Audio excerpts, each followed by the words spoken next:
Main चीज़ तो यही है कि एग्ज़ाम की जो आपकी डेट है वो है। अब बात कर लेते हैं सबसे इंपॉर्टेंट पार्ट की, जो कि है एलिजिबिलिटी क्राइटेरिया। ठीक है, तो आपके पास सिर्फ 2 चांस है UCEED examination, physics, chemistry, math, science background से हो तभी आप सारे कॉलेजेस के लिए एलिजिबल हो पाते हो। जो स्टार्ट डेट ऑलरेडी स्टार्ट हो चुका है, जैसे मैंने आपको बताया। जो कलर पेंसिल्स वगैरह हैं वो अलाउड नहीं है। ठीक है, तो बेसिकली सिर्फ पेंसिल्स आपकी अलाउड है, तो पार्ट बी देखा भी नहीं जाएगा अगर आप एप्टीट्यूड में अच्छे नहीं हो। तो हर आईआईटी में एलिजिबल नहीं हो पाओगे अगर आपके पास कॉमर्स या फिर ह्यूमैनिटीज सब्जेक्ट है। हाय गाइस, वेलकम और welcome back to sketch school of art and creativity. I hope that all of you are doing well. तो आज दशहरा है, so happy Dussehra to all of you. और लो, तुम्हारा दशहरा का गिफ्ट भी आ गया। यूसी 2026 का ब्रोशर आ चुका है। आई होप कि आप सभी को पता है कि ब्रोशर को पढ़ना कितना ज़्यादा इंपॉर्टेंट है सभी लोगों के लिए। चाहे आप कोई भी एग्जाम दे रहे हो, इन्फॉर्मेशन ब्रोशर बहुत इंपॉर्टेंट होता है, बिकॉज उस पर्टिकुलर साल में जो भी होने वाला है सिलेबस या उसका पैटर्न, एग्जाम से रिलेटेड सब कुछ ब्रोशर में लिखा हुआ होता है। तो आज हम पूरे ब्रोशर को अच्छे से रीड करने वाले हैं। मतलब देखो, पूरा ब्रोशर पॉइंट बाय पॉइंट तो मैं नहीं बता पाऊंगी बिकॉज बहुत लंबा है, तो मैंने मार्क कर रखी हैं जो भी इंपॉर्टेंट चीज़ें आपको मुझे आज बतानी है। बट बीइंग सेड दैट, आपको खुद भी ये ब्रोशर को आज की वीडियो देखने के बाद एक बार रीड करना है, ताकि गलती से भी कोई भी ऐसी चीज़ ना हो जो कि मिस हो जाए आपकी। ठीक है, क्योंकि कई बार ऐसा होता है कि स्टूडेंट्स जाते हैं एग्ज़ाम देने के लिए, एग्ज़ाम में कुछ गड़बड़ हो जाती है, उन्हें पहले से पता ही नहीं होता है, चाहे वो एलिजिबिलिटी से रिलेटेड हो, चाहे वो एग्ज़ाम पैटर्न से रिलेटेड हो, या फिर चाहे वो सिलेबस से रिलेटेड हो। तो गलती से भी ऐसा तो नहीं होना चाहिए। ठीक है, so watch this video till the end. सारी इंपॉर्टेंट चीज़ें आज मैं कवर करने वाली हूँ जो कि बिल्कुल भी आपको मिस नहीं करनी है। और इसके अलावा मैंने आपको बोला ही कि ब्रोशर को खुद भी एक बार ज़रूर से रीड करना। तो चलो फटाफट से वीडियो को स्टार्ट करते हैं। ऑलराइट गाइस, तो सबसे पहले हम लोग बात कर लेते हैं इंट्रोडक्शन में जो उन्होंने चीज़ें लिखी हुई हैं। फर्स्टली, अगर आपको बीडेस करना है, बैचलर्स ऑफ डिज़ाइन करना है, तो आप यूसीट एग्जामिनेशन देते हो। और यूसीट एग्जामिनेशन में अगर आप क्वालिफाई करते हो तो आपको IIT Bombay, IIT Delhi, IIT Guwahati, IIT Hyderabad, Indore, Roorkee और ट्रिपल आईटी जबलपुर में आपको एडमिशन मिलता है। ठीक है, तो ये पर्टिकुलर कॉलेजेस हैं जिसमें कि आप एडमिशन के लिए एलिजिबल हो जाते हो if you qualify the UCEED examination.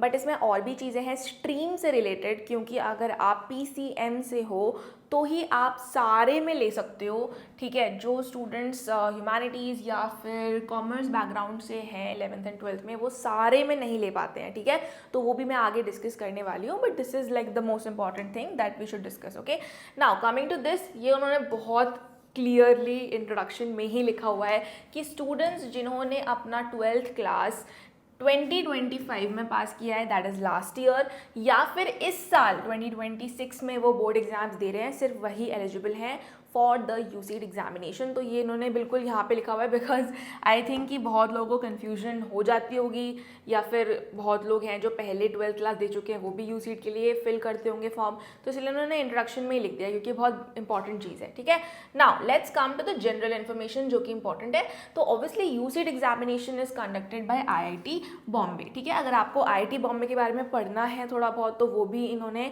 यहाँ पे बहुत ही अच्छे से दिया हुआ है, so you can read it out once. ठीक है, यहाँ पे उन्होंने आईआईटी बॉम्बे के बारे में, the organising institute, they have written a lot of things about IIT Bombay also, तो आप इसको एक बार चेकआउट कर सकते हो। But let's come to this thing कि आईआईटी बॉम्बे में आप, आई थिंक ये इंपॉर्टेंट है इसलिए मैंने बस एक बार मार्क कर दिया है कि the option of shifting to a dual degree, मतलब बीडेस प्लस मास्टर्स, जो बैचलर्स और मास्टर्स हैं वो ड्यूअल डिग्री हो जाती है, तो वो अवेलेबल होगा आपके पास आईआईटी बॉम्बे में at the end of your 3rd year. ठीक है, तो अगर आपको बैचलर्स के बाद यहाँ से मास्टर्स भी करना है और एक ड्यूअल डिग्री लेनी है, तो वो आपके पास 3rd ईयर के बाद ऑप्शन रहेगा। ठीक है, तो एक बार यहाँ पे अच्छे से पढ़ लेना, बिकॉज ये कोर्सेज के बारे में लिखा हुआ है, जैसे कि यहाँ पे आईआईटी दिल्ली का भी लिखा है। ठीक है, उसके बाद आपका सारे आईआईटी हैदराबाद का और ऐसे करके सारे आईआईटीज़ का लिखा हुआ है। ठीक है, तो चलो अब हम आगे चलते हैं। Alright, coming to the schedule of UC 2026 examination. ठीक है, तो यूसी 2026 में सभी लोगों को पता है, एक होता है पार्ट ए जो कि आपका एप्टीट्यूड का पार्ट है, और एक होता है पार्ट बी जो कि ड्राइंग का पार्ट होता है। दोनों मिला के आपको 3 आवर्स का टाइम होता है करने के लिए। पार्ट ए के लिए 2 आवर्स और पार्ट बी के लिए 1 आवर। ठीक है, so this is the basic about the pattern of the exam. ठीक है, मेन चीज़ तो यही है कि एग्ज़ाम की जो आपकी डेट है वो है 18 जनवरी 2026 संडे को आपका एग्ज़ाम होगा फ्रॉम 9 AM to 12 PM। तो मॉर्निंग शिफ्ट में होगा। डेफिनेटली सेंटर पे आपको पहुंचना होगा 7 AM। इसका ये मतलब है कि आपको ऑलमोस्ट 4:30 या फिर 5 AM पे उठना पड़ेगा इस दिन। तो you have to start your day early. मैं आपको रेकमेंड करूँगी कि जनवरी में आप थोड़ा सा जल्दी उठना शुरू कर देना, ठीक है। तो 1 से लेके 18 तक इससे आपको आदत हो जाएगी सुबह उठने की and you will not feel lethargy. Because देखो ये बहुत इंपॉर्टेंट होता है कि एग्जाम का जो आपका टाइमिंग है आप डेली उस टाइम में ज़रूर पढ़ाई करो, क्योंकि जैसे जैसे आप खुद को आदत लगाते हो सुबह उठने की और इस टाइम में पढ़ाई करने की, तो एग्जाम के टाइम पे आपका जो माइंड है वो बहुत ज़्यादा अलर्ट और यूज टू होता है उस टाइम पे उठ के पढ़ने के लिए। तो दैट इज़ वाई काफ़ी यूजफुल रहता है ये भी, इसलिए टाइमिंग के अकॉर्डिंग जनवरी में ये स्टार्ट करना, ठीक है। चलो अब आगे चलते हैं, कुछ और भी इन्फॉर्मेशन देखते हैं। तो सबसे पहले सिटीज़ देख लेते हैं कहाँ पे एग्जाम होगा। तो सारी ही मेजर सिटीज़ जो हैं पूरे इंडिया में हर जगह एग्जाम हो ही रहा है, तो तुम कहीं भी आसपास अपना सेंटर चूज कर सकते हो और वहां जाके एग्जाम दे सकते हो। So there will be no issue in that, ठीक है। तो ये थोड़ा सा सिटीज़ के बारे में था। अब बात कर लेते हैं सबसे इंपॉर्टेंट पार्ट की, जो कि है eligibility criteria for UCEED examination. क्योंकि आप एलिजिबल हो या नहीं ये बहुत बड़ी चीज़ है, तो आप एलिजिबल तो होने ही चाहिए। So you should meet these eligibility criterias, right. So first let's talk about the age limit कि आपकी एज क्या होनी चाहिए। तो जो लोग अक्टूबर 1, 2001 के बाद बॉर्न हुए हैं वो एलिजिबल हैं, और अगर आप SC ST कैटेगरी या PW कैटेगरी से बिलोंग कर रहे हो तो फिर आप अक्टूबर 1, 1996 के बाद बॉर्न होने चाहिए, ठीक है। This is the basic age limit. तो ये तो आई थिंक सभी लोगों का हो ही रहा होगा, ठीक है, क्योंकि ज़्यादातर तो स्टूडेंट्स बच्चे ही होते हैं, ठीक है। तो this is not an issue. Criteria number 2 को देखो, द नंबर ऑफ अटेम्प्ट्स। तो a candidate can attempt UCEED a maximum of 2 times only. तो आप सिर्फ 2 बार एग्जाम दे सकते हो, ठीक है। तो आपके पास सिर्फ 2 चांस है यूसीड एग्जामिनेशन को देने का basically, and that too in consecutive years. तो ऐसा नहीं है कि आपने इस साल दिया फिर आप नेक्स्ट टू नेक्स्ट ईयर दे पाओगे। आप इस साल दे सकते हो या नेक्स्ट ईयर दे सकते हो, या फिर पिछले साल आपने दिया होगा तो ये आपका लास्ट चांस होने वाला है। Note that the UCEED score is valid for 1 year and only for admissions in the same corresponding academic year. तो ऑब्वियसली आप इस स्कोर को नेक्स्ट ईयर के एडमिशंस के लिए यूज़ नहीं कर पाओगे। अभी आप एग्जाम दोगे, अभी एडमिशन लोगे, वो तो सबको आई थिंक पता ही होगा। क्राइटेरिया नंबर 3 की अगर हम बात करते हैं तो ये वही क्राइटेरिया है जो इन्होंने बिल्कुल स्टार्टिंग में इंट्रोडक्शन में लिखा हुआ था कि a candidate should have been appeared for class 12 examination for the first time in the year 2025, और आप 2026 में एग्जाम अभी देने वाले हो बोर्ड्स का, तभी आप एलिजिबल हो। तो देखो इसमें एज का वो है थोड़ा कि आपकी एज ज़्यादा हो सकती है, लेकिन आपने 12th क्लास जो है वो लास्ट ईयर ही दिया होना चाहिए मैक्सिमम। तो ये वो चीज़ है, ठीक है। Students from all streams, science, commerce, arts, humanities are eligible. तो इसमें स्ट्रीम का कुछ नहीं है, लेकिन आगे मैं आपको दिखाऊंगी कि सिर्फ अगर आप physics, chemistry, math, science background से हो तभी आप सारे कॉलेजेस के लिए एलिजिबल हो पाते हो, जो कि पहले हमने देखा था स्टार्टिंग में जो IITs के नाम थे। तो सारे IITs के लिए आप अप्लाई नहीं कर पाओगे अगर आपका PCM बैकग्राउंड नहीं है, तो वो हम आगे अभी देखेंगे भी, ठीक है। अब वही लिखा है कि अगर आपने क्लास 12 2024 में या फिर उससे पहले दिया है then you are not eligible for UC 2026 exam, ठीक है। अब ये भी देख लेते हैं, ये भी बहुत इंपॉर्टेंट चीज़ है। Candidates who have been allotted B-Desk seat after the closure of seat allocation process in any of the participating institutes, see the list on page 38, are not eligible to appear for UC 2026 even if they are left with the second attempt। तो अगर आपको last year already B-Desk की seat allot हो गई थी तो इस साल आप एलिजिबल नहीं हो बेसिकली, ठीक है। तो ये भी बहुत इंपॉर्टेंट चीज़ है। Now let's come to the qualifying exam. So these are the list of the qualifying examination जो कि 12th क्लास के इक्विवेलेंट होता है। तो इनमें से अगर आपने कोई भी एग्जाम दे रखा है तो भी आप एलिजिबल हो फॉर द यूसीड एग्जामिनेशन, ठीक है। चलो let's come to the registration for UCEED. तो ये बहुत ही इंपॉर्टेंट है कि आपका जो रजिस्ट्रेशन है बाय द वे ओपन हो चुका है, ठीक है। तो ये यहाँ पे लिंक भी दे रखी है, और भी जगह पे लिंक दिया हुआ है, मैं आपको अभी आगे दिखाऊंगी। तो आप पोर्टल पे जाके रजिस्टर कर सकते हो, लेकिन आप आराम से कर लो, अभी तो बहुत पूरा महीना है बेसिकली, बट रजिस्ट्रेशन जो है वो स्टार्ट हो चुका है, ठीक है। तो बात कर लेते हैं रजिस्ट्रेशन के बारे में। तो रजिस्ट्रेशन जो है वो स्टार्ट हो चुका है, ठीक है। यहाँ पे लिंक भी दिया हुआ है पोर्टल का, तो आप यहाँ पे चेकआउट कर सकते हो। 2-3 दिन रुक भी सकते हो, ठीक है, फिर आराम से रजिस्टर कर लेना, ऐसा कुछ जल्दी नहीं है। बट हाँ, टाइम से कर लेना रजिस्टर, लास्ट डेट ना निकल जाए, वो बहुत ज़रूरी है, ठीक है। Registration will be cancelled if At a later date, it is found that candidate does not meet any of the eligibility criteria. तो obviously अगर आप eligible नहीं हो तो आपका registration जो है वो cancel हो सकता है. अब यहाँ पे देख लो, यहाँ पे लिंक भी दिया हुआ है, तो आप यहाँ से लिंक ओपन करके रजिस्टर कर सकते हो. स्टार्ट डेट ऑलरेडी स्टार्ट हो चुका है जैसे मैंने आपको बताया, ठीक है, बट एंड डेट जो है वो आपका October 31 है 2025. तो ध्यान रखना. आई थिंक कि यहाँ पे भी 5 PM है, बट यार भैया यहाँ तक पहुँचना ही क्यों है एंड डेट तक, तो इससे कुछ फर्क नहीं पड़ता. आप अपना फटाफट से रजिस्ट्रेशन कर लो इस वीक में, ठीक है. जो आपका लास्ट चांस भी है वो भी November 7 है 5 बजे मैक्सिमम. तो अगेन वहाँ तक हमें नहीं जाना है, हमें रजिस्टर कर लेना है, ठीक है. So this is also very important. अब हम आगे चलते हैं अपने रजिस्ट्रेशन फ़ी पे.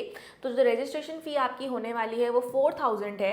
For female candidates it is 2,000 and for the students who are from SC ST और PWD कैटेगरी तो उनका भी 2,000 रुपये है. So it is obviously little bit on the expensive side, I would say 4,000 रुपये ले रहे हैं for conducting the examination, but yeah it is what it is.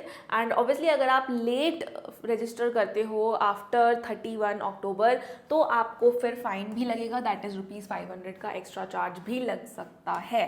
तो अगेन हमें टाइम से रजिस्टर करना है. इस वीक में आप रजिस्टर कर दो फॉर द एग्जामिनेशन, ठीक है.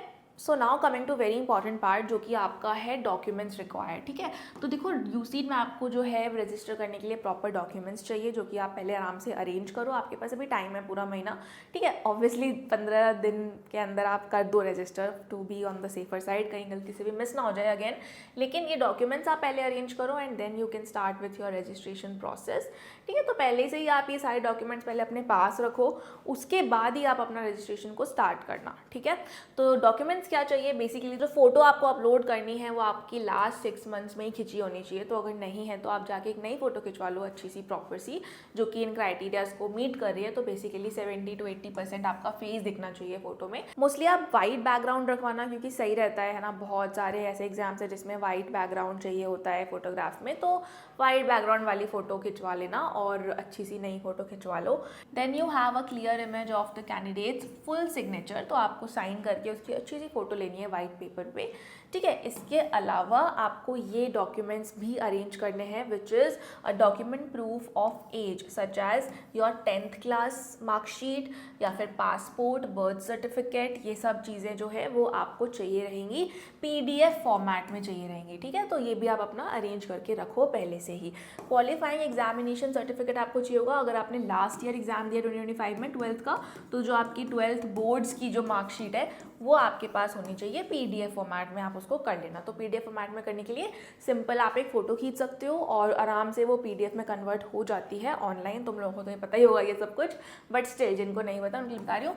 अगर आप 2026 में एग्जाम दे रहे हो, मतलब अगर आप अभी 12th में हो और 2026 में आप एग्जाम अभी देने वाले हो 12th का, तो आपको ये अरेंज करवाना पड़ेगा which is a certificate from the school college principal, ठीक है. तो ये कहाँ से आएगा, बेसिकली यहीं पे इसी ब्रोशर में अपेंडिक्स 1 में आपको वो फॉर्म का लेआउट मिलेगा. वो जो फॉर्म है वो आपको प्रिंट करवाना है, अपने स्कूल के प्रिंसिपल को देना है और उनसे फिल करवा के साइन करवा के फिर आपको अपलोड करना पड़ेगा व्हाइल यू आर रजिस्टरिंग. तो ये जो चीज़ है ये आप अभी 3-4 दिन के अंदर जो है करवा लो क्योंकि ये इंपॉर्टेंट है, ठीक है. हो सकता है लास्ट मोमेंट में तुम लास्ट दिन में बैठे हो और ये तुम्हारे पास है ही नहीं, तो फिर कहाँ से तुम्हारा हो जाएगा, ठीक है. तो ये चीज़, ये जो सारे डॉक्यूमेंट्स है ये आप अरेंज करना स्टार्ट कर दो. अब आपने अगर रजिस्टर कर दिया है, ठीक है, हो गया आपका रजिस्ट्रेशन प्रोसेस, फिर एग्जाम से पहले जो है ना वो आपका एडमिट कार्ड आता है, बिकॉज एडमिट कार्ड बहुत इंपॉर्टेंट. एग्जाम जब आप देने जाओगे तो ऑब्वियसली आपको एडमिट कार्ड तो लेके जाना ही पड़ेगा. तो एडमिट कार्ड जो है वो आपका 2 जनवरी को आएगा, ठीक है, 1 PM के बाद आ जाएगा. तो ये आपको ध्यान रखना है. लास्ट डेट फॉर रेक्टिफिकेशन, कई बार क्या होता है कि हम जो रजिस्ट्रेशन फॉर्म भरते हैं उसमें हम कुछ गड़बड़ कर देते हैं, ध्यान नहीं देते हैं. तो एडमिट कार्ड में अगर आपकी कुछ भी गड़बड़ है तो आप उसको रेक्टिफाई कर सकते हो बिफोर January 8, 2026 5 बजे से पहले, ठीक है. तो अपना जो एडमिट कार्ड है वो ध्यान रखो, अलार्म सेट कर लो बेसिकली, ठीक ठीक है, या फिर अपना जो कैलेंडर है उसमें कुछ मार्क कर लो कि जनवरी 2 को आपका एडमिट कार्ड आने वाला है, और ज़रूर से इसको चेक करना ताकि अगर कुछ गलती हो जाए तो वो रेक्टिफाई हो सके बिफोर जनवरी 8। इसके बाद आपका कोई रेक्टिफिकेशन नहीं होगा और फिर बाद में एडमिशन में दिक्कत आ सकती है अगर कुछ भी गड़बड़ होगी। अगेन डे ऑफ एग्जामिनेशन मैंने आपको ऑलरेडी बताई दिया, संडे को एग्जामिनेशन होगा, 18 जनवरी 2026 इज योर डेट। सुबह सुबह आपका एग्जाम होगा, 7 बजे तुमको पहुंचना पड़ेगा सेंटर पे, ठीक है, with the print out of the admit card. Admit card लेके जाना भूलोगे तो एग्जाम में अलाउड नहीं होगे तुम, तो ये बिल्कुल ध्यान रखना कि एडमिट कार्ड आपका बहुत बहुत ज़रूरी है, ठीक है। उसके बाद आपका वही है, जो आपका पासपोर्ट है, आधार कार्ड है, जो भी आपका आईडी प्रूफ है वो भी आपको ज़रूर से लेके जाना है, और ओरिजिनल वाला लेके जाना है, ठीक है। ई आधार भी होता है बट वो मत लेके चले जाना, जो कार्ड होता है आधार कार्ड नहीं है तो बनवा लो, आराम से बन जाता है वो 50-100 रुपये में, तो वही लेके जाना, वही सही रहता है, ठीक है। ठीक है, entry to the examination obviously 9 बजे के बाद तुमको डेफिनेटली अलाउ नहीं करने वाले, एक बार एग्जाम स्टार्ट हो गया तो टाइम से पहुंचना, और ट्राई करना कि एडमिट कार्ड में तुमको जो भी सेंटर लिखा हुआ मिलेगा ना, तुम वहाँ पे पहले ही एक बार जाके देख लेना कि कहाँ पर है, क्या रास्ता है, और टाइम से निकलना, थोड़ा जल्दी पहुँच जाना 6 साढ़े 6 बजे तक, लेकिन बेसिकली लेट मत पहुँचना, बहुत इंपॉर्टेंट है, ठीक है। चलो, candidates must bring their own pencils in the transparent packet. तो हम सभी को पता है कि यूसीड में जो है हम लोग स्टेशनरी आइटम्स यूज़ नहीं कर सकते हैं बहुत सारे, तो हम सिर्फ पेंसिल्स यूज़ कर सकते हैं, शार्पनर, कटर, इरेजर, यही सारी चीज़ें जो आप लेके जा सकते हो, दैट्स इट। और वही है कि इसमें लिखा होता है shades of black colour are permitted, but जो कलर पेंसिल्स वगैरह हैं वो अलाउड नहीं है, ठीक है। तो बेसिकली सिर्फ पेंसिल्स आपकी अलाउड है, किसी भी तरीके की आप अलग अलग शेड्स की, अलग अलग ग्रेड्स की पेंसिल्स लेके जा सकते हो। पेंसिल्स के ऊपर मैं प्रॉपर एक वीडियो बनाऊंगी कि आप यूसीड में कौन से पेंसिल्स लेके जा सकते हो जो कि अच्छे वर्क करते हैं और आपकी ड्राइंग को बेटर बनाएंगे। Definitely we will talk about these things, but या सिर्फ पेंसिल लेके जा सकते हो, और ट्रांसपेरेंट पाउच में आपको लेके जाना है, तो ये सब चीज़ें आप बाद में अरेंज कर लेना, बट डेफिनेटली प्रैक्टिस आपको इसी हिसाब से करनी है, that use only pencils for practicing sketches for UCEED examination. अब मेन चीज़ को देख लेते हैं, जो कि है आपका क्वेश्चन पेपर कैसा होने वाला है। डेफिनेटली आपका क्वेश्चन पेपर इंग्लिश में होने वाला है, 3 घंटे का एग्जाम होगा, 300 मार्क्स का, ठीक है। थोड़ा सा हम लोग समझ लेते हैं कि एप्टीट्यूड का सेक्शन कैसे रहने वाला है और उसकी आपकी मार्किंग कैसे होने वाली है, ठीक है। तो सबसे पहला जो है पार्ट ए, जो कि आपको पता है एप्टीट्यूड का पार्ट होता है, ये आपका 200 मार्क्स का होगा और आपको 2 आवर्स का टाइम मिलेगा इसको सॉल्व करने के लिए, ठीक है। तो इसमें बेसिकली 3 टाइप के क्वेश्चन है, जो कि मैं आपको बताती हूँ क्या क्या है। पूरा कंप्यूटर बेस्ड रहेगा, है ना, तो सारे क्वेश्चन जो है तुम्हारे कंप्यूटर पे ही रहेंगे, मार्किंग तुम्हारी कंप्यूटर पे होगी, और रीचेकिंग का कोई ऑप्शन नहीं होता है, तो क्योंकि कुछ गड़बड़ होती ही नहीं है बेसिकली, क्योंकि वो लोग पूरा कंप्यूटर से ही पहले से ही प्री फीडेड होता है करेक्ट आंसर वगैरह सब कुछ, तो इसलिए कोई चांस नहीं होता रीचेकिंग का या कुछ भी गड़बड़ होने का, ठीक है। सेक्शन 1 मतलब कि जो पहले टाइप का क्वेश्चन जो तुम्हें मिलेगा वो है NAQ, basically numerical answer question, NAQs जो है वो होंगे। इसका क्या मतलब होता है कि तुमको बेसिकली 14 क्वेश्चन मिलेंगे जिसमें आपको 4 मार्क्स ईच मिलेंगे, उसमें कोई नेगेटिव मार्किंग नहीं है, ठीक है। तो तुमको ये वाले जो क्वेश्चन है ना, ये अटेम्प्ट करने ही करने हैं, मतलब चाहे तुम्हें आता है चाहे नहीं आता है, बिकॉज इसमें नेगेटिव मार्किंग नहीं है, तो इन क्वेश्चंस को तुम्हें छोड़ना नहीं है, ठीक है। और इसमें तुम्हें करना क्या होता है कि इसमें कीबोर्ड से, जो आपको वर्चुअल कीबोर्ड होगा, जो कि मतलब आपको स्क्रीन पे कीबोर्ड दिख रहा होगा, बेसिकली उसमें नंबर्स होंगे या जो भी होगा, तो जो भी करेक्ट आंसर है, सपोज कि करेक्ट आंसर 2 है तो आपको 2 उसमें टाइप करना होगा, ठीक है। तो ये होता है टाइप बेस्ड आंसर्स। तो ये थोड़े ज़्यादा मुश्किल होते हैं क्योंकि इसमें आपके पास ऑप्शंस नहीं है, तो आपको बिल्कुल एग्जैक्ट आंसर निकालना होगा जो भी क्वेश्चन होगा उसका, और वही आपको वहाँ पे टाइप करना होगा, ठीक है। तो ये है न्यूमेरिकल आंसर क्वेश्चंस। जो सेकेंड टाइप का क्वेश्चन होगा वो आपका होगा MSQ, which is multiple select question. तो ये सबसे ज़्यादा ट्रिकी होता है, इसको आपको बहुत ध्यान से अटेम्प्ट करना है इन द यूसीड एग्जामिनेशन, क्योंकि MSQs बहुत डिफिकल्ट क्वेश्चन होता है। इसमें आपको सारे आंसर करेक्ट करने हैं और सारे आंसर करेक्ट हो, ये बड़ा ही मुश्किल होता है, ठीक है। तो नहीं आता तो बेटर होगा कि आप इसको अटेम्प्ट मत करो, बिकॉज यहाँ पे आपकी नेगेटिव मार्किंग बड़ी आसानी से हो सकती है, काफ़ी ज़्यादा टफ होता है, ठीक है। तो इसको हमें अच्छे से प्रैक्टिस करना है बिफोर एग्जामिनेशन। इस पे मैं और डिटेल वीडियो ज़रूर बनाऊंगी, बिकॉज ये सबसे ज़्यादा ट्रिकी है और हम लोग इस पे बात और ज़्यादा करेंगे कि इन क्वेश्चंस को हमें कैसे टैकल करना है इन द एग्ज़ाम।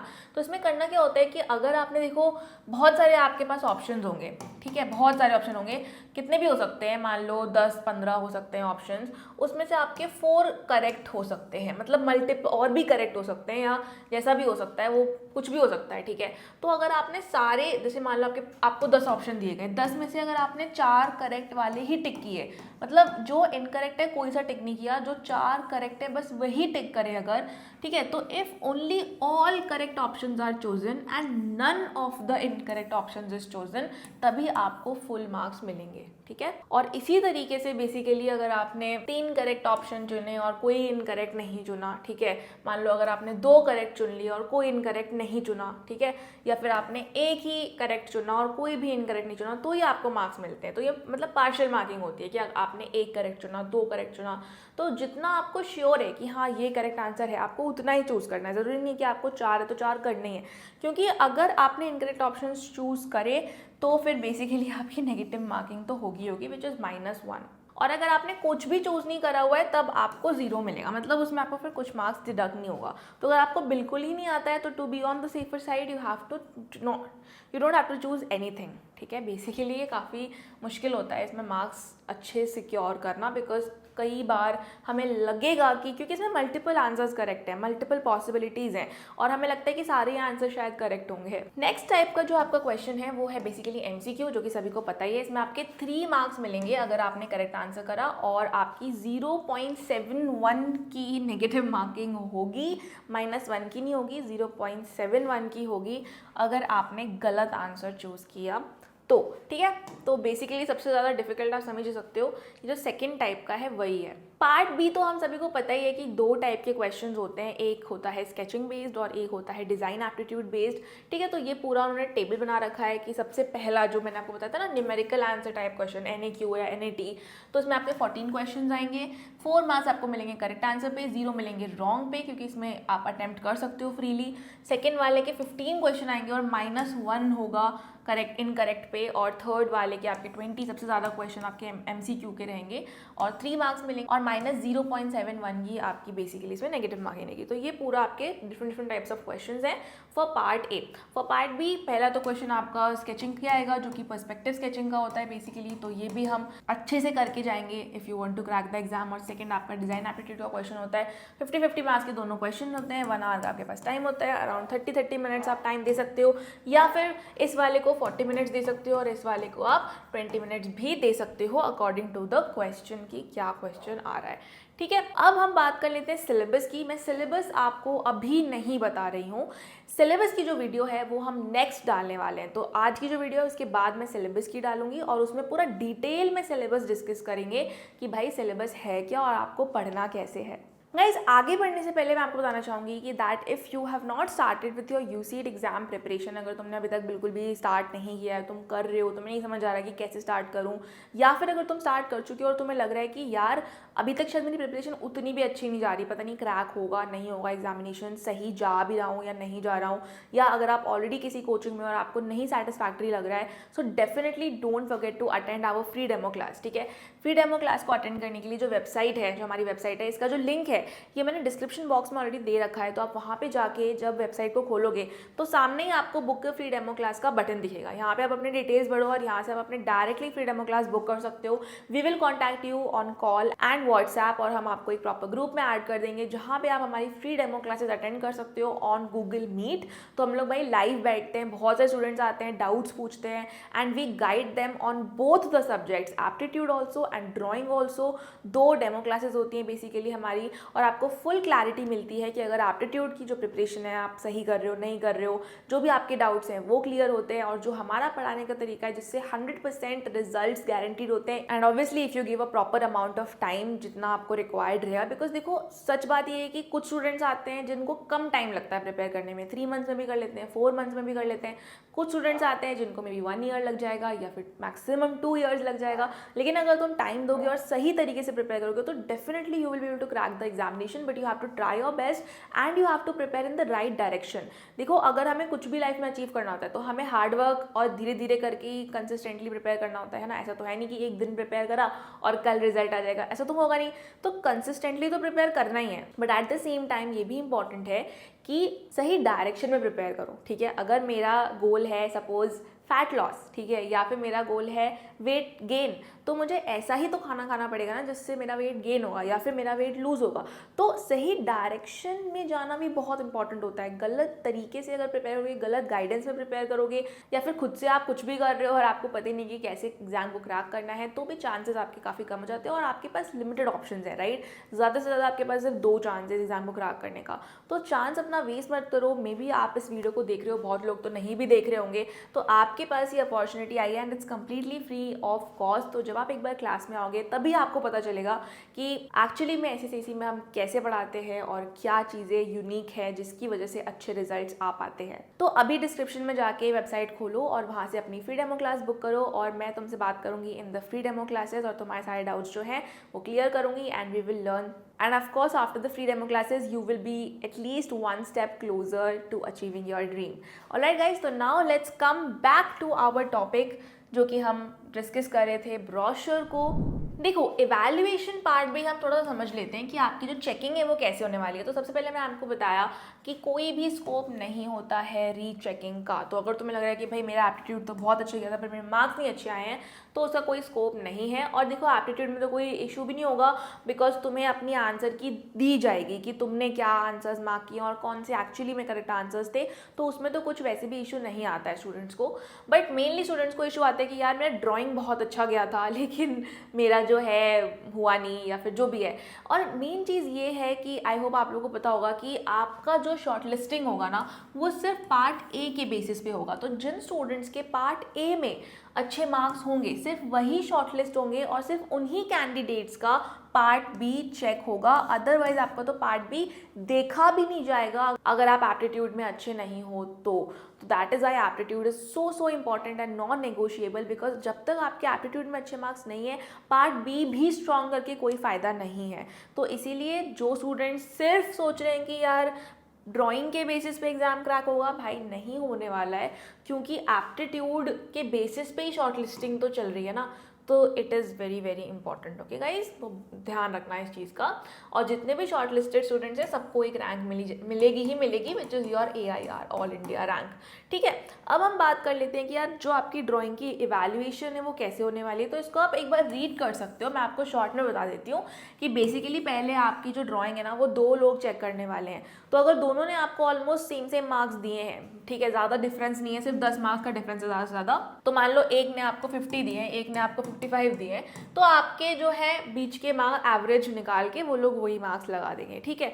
या फिर ऐसा हो सकता है कि किसी ने आपको 50 दे दी हो, किसी ने आपको 70 दे दी हो, तो फिर ज़्यादा डिफरेंस आ गया। तो इस केस में फिर एक और बंदा आएगा जो कि थर्ड पर्सन होगा, वो इवैल्यूएट करेगा। उनसे भी नहीं होगा तो फिर एक मॉडरेटर आएगा जो कि आपका जो है फिर से एक चेकिंग करेगा। तो बेसिकली जो भी आपकी चेकिंग है वो जेन्युइन होने वाली है और आपको रीचेकिंग का कोई चांस नहीं रहेगा ड्राइंग वाले पार्ट में, ठीक है। ऑब्वियसली जो आपका फाइनल रिजल्ट या फिर जो आपका रैंक आएगा उसमें तो आपका part A plus part B का जो फाइनल मार्क्स है उसके बेसिस पे ही रैंक दिया जाएगा। और टाई ब्रेकर्स वगैरह भी होते हैं, तो वो चीज़ फेयर ही होती है।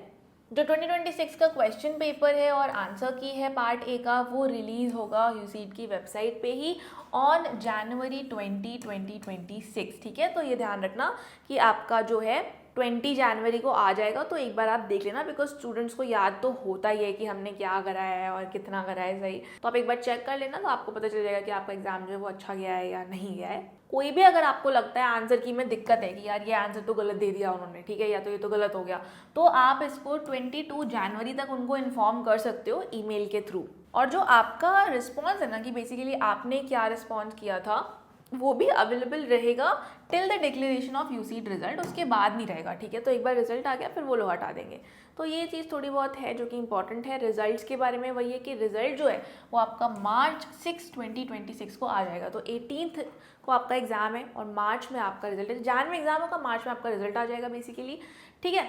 So all the candidates who appeared for UCEED 2026 can download their score card from March 10 to July 31, 2026 from the official website, तो आप रिजल्ट अपना देख पाओगे। और जो अपना डाउनलोडेबल आपका जो रिजल्ट है, जो कि आप डाउनलोड करके एक्चुअली में यूज़ कर पाओगे कॉलेज एडमिशन के लिए या फिर जिस भी चीज़ के लिए, वो आपका March 10 से डाउनलोडेबल हो जाएगा, ठीक है।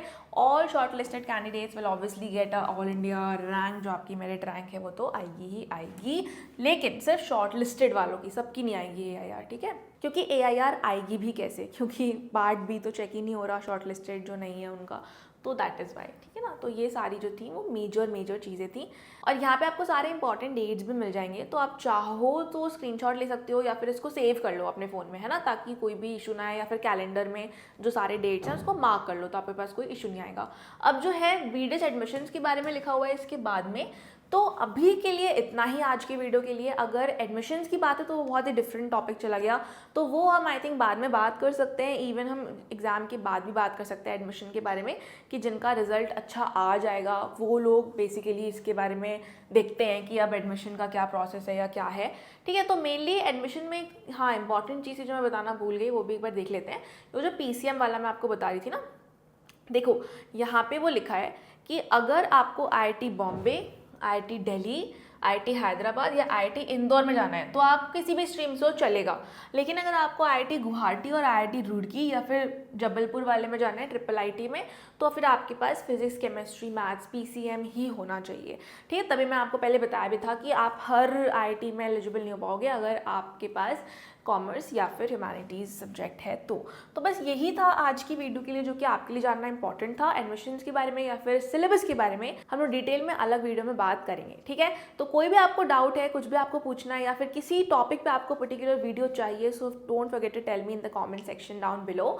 And that is all for today's video. Let's meet in the next video. तब तक के लिए बाय बाय।